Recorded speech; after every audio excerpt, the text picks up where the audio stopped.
And just as an aside, Paul Krugman in The Age of Diminishing Expectations in 1994 said that productivity isn't everything, but in the long run, it is almost everything. A country's ability to improve its standard of living over time depends almost entirely on its ability to raise its output per worker.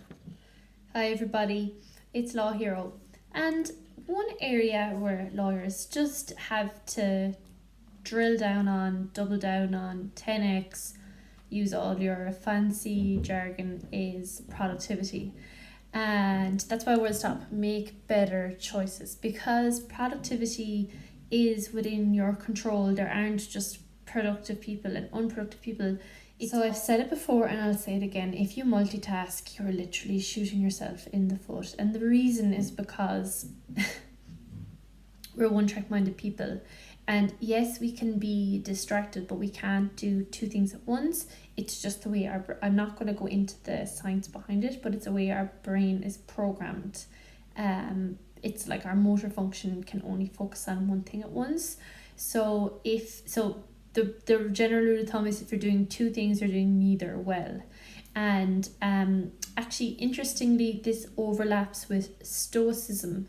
And Stoicism, actually, some of the Stoic writers have said, do one thing well and move on to the next thing, as a kind of like philosophy for life. So yeah, just bear that in mind. If the Stoics said it, it must be right.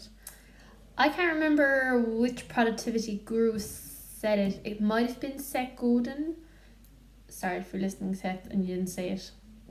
But it's Eat Your Frog. And it's basically you do your hardest work at the time you're most alert. And for most people, this is in the morning. So for example, I do my hardest work in the morning, so I have a lot of time the rest of the day for the easier stuff. When I start to get lethargic, especially after lunchtime, and I get sleepy and slumpy, it takes a bit of getting used to doing the hard work in the morning. And I've actually cut out like gym and sport and stuff in the morning, just for like mind stuff. In the evenings, well, not this evening, but in the evenings then I do the sport. I find that works better for me. Whereas if I do the sport first thing in the morning and I get back to the desk, I'm like, I don't really want to do what I'm supposed to do. So yeah, I've just had to juggle it like that. But maybe you could come up with something similar.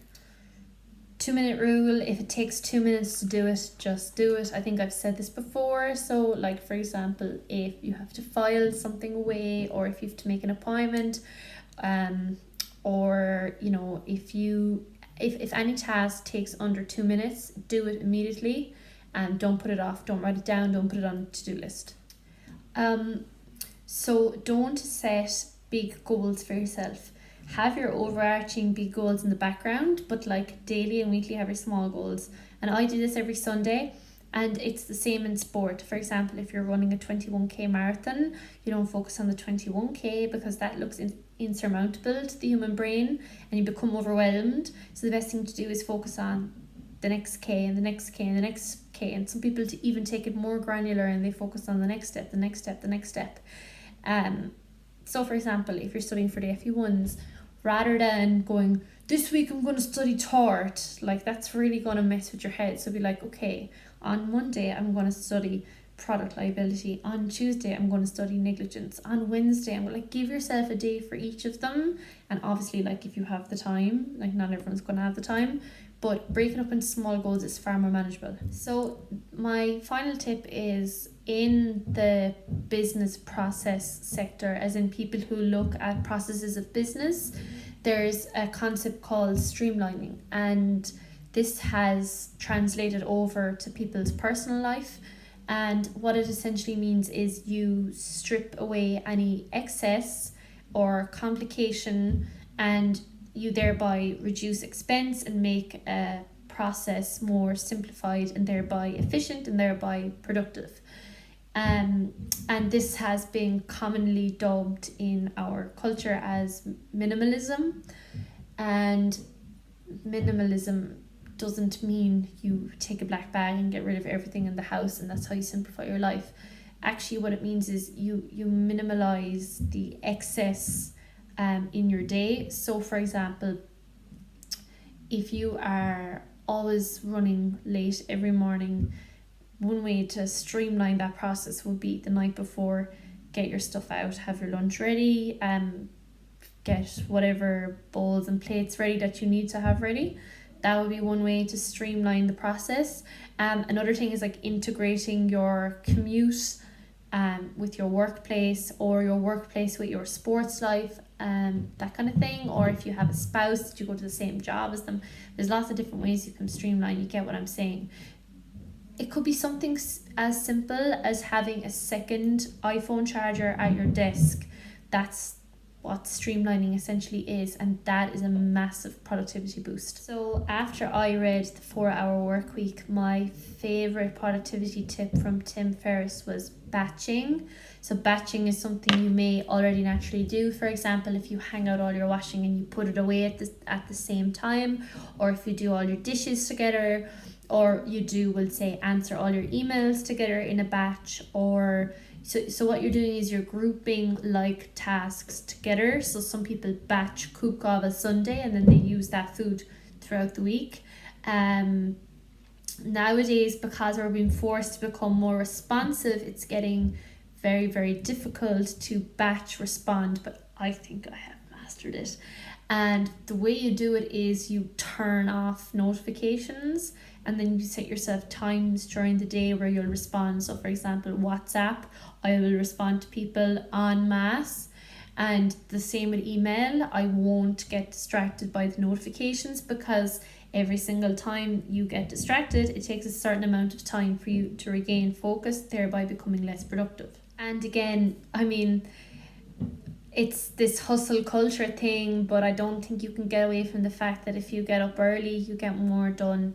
And it's simply because, you know, most people are offline 5, 6, 7 a.m. in the morning. You can't be touched by the distraction of others. If you look at any successful CEO, very famous entrepreneur, all of these people wake early, you know, basically without exception.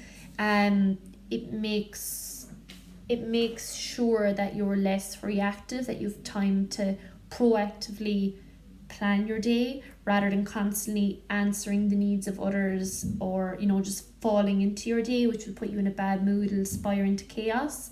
And, you know, everything for human beings is, you know, staying out of chaos. So it can really make a really big difference.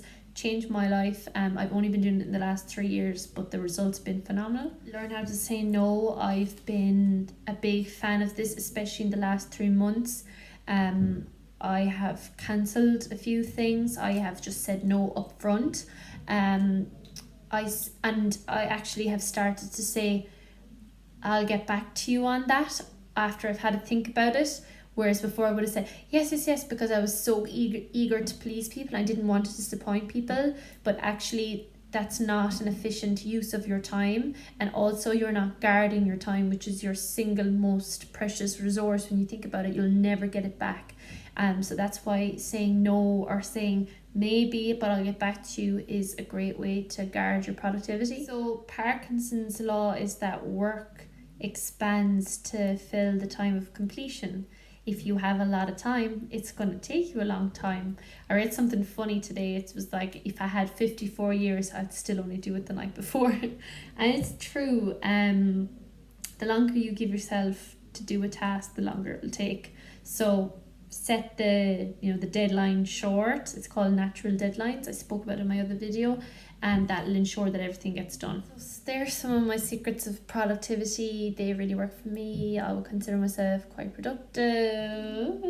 Sometimes, like, obviously I'm like everybody else, and sometimes have my off days. But yeah, the point of it is you gotta be productive to work as a lawyer, because the more productive you are, the more you're going to learn, and then the better lawyer you're going to be. So it makes sense. And also, your client is relying on you to be efficient with your time, so that you can move things along in an efficient way. And if you can't do that if you're not productive. So this is all really, really important stuff, and it's kind of only later on you realize how important it is, but it's stuff that will stand to you for your whole life. So I'm going to stop rabbiting on now and go do some tort law, because I want to get that uploaded onto my website. And yeah, it's been real fun, and stay tuned for more. I love making these videos. Like and subscribe, tell your friends, tell your mommy, tell your granny, tell everybody. Bye.